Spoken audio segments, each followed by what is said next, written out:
नमस्कार, आपण पाहताय कोकण वार्ता न्यूज. कोकण वार्ता न्यूज मध्ये आपलं सर्वांचं स्वागत. पाहुयात बातमी सविस्तरपणे.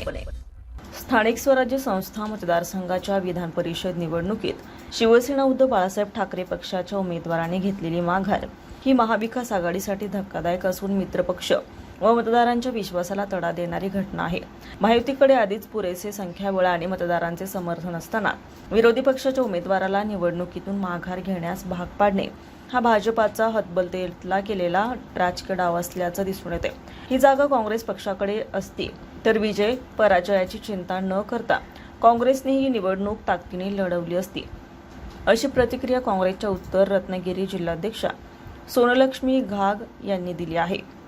यावेळी ते पुढे म्हणाले की काँग्रेस प्रदेशाध्यक्षाने दिलेल्या शब्दाप्रमाणे काँग्रेस पक्ष पूर्ण ताकदीने शिवसेना उद्धव बाळासाहेब ठाकरे या पक्षाच्या उमेदवारामागे उभा राहिला असता. ज्या पक्षाने विधानसभा निवडणुकीत संधी दिली, विधान परिषदेसाठी उमेदवारी दिली, त्याच पक्षाला अडचणीत आणणारे नेते कोणत्याही पक्षात दीर्घकाळ समाधानाने राहू शकत नाहीत, असं मत सोनल लक्ष्मी घाग यांनी व्यक्त केलंय. भविष्यात अशा अविश्वसनीय उमेदवारांचा महाविकास आघाडीच्या नावाखाली प्रचार करण्यापेक्षा काँग्रेसने स्वतंत्रपणे निवडणुका लढवण्याचा गंभीरपणे विचार करणं अधिक योग्य ठरेल. देशात सध्या भाजपाविरोधी राजकारणाला बळ मिळत असून महायुतीतही अंतर्गत मतभेद आणि धुसफूस स्पष्टपणे दिसून येत आहे. या निवडणुकीत शिंदे गटाला शह देण्याचा प्रयत्न भाजपकडून झाला असल्याची चर्चा आहे. तसेच घराणेशाही विरोधातील वाढता जनक्षोभ लक्षात घेता भाजपने बदलाचे वारे ओळखले आहेत.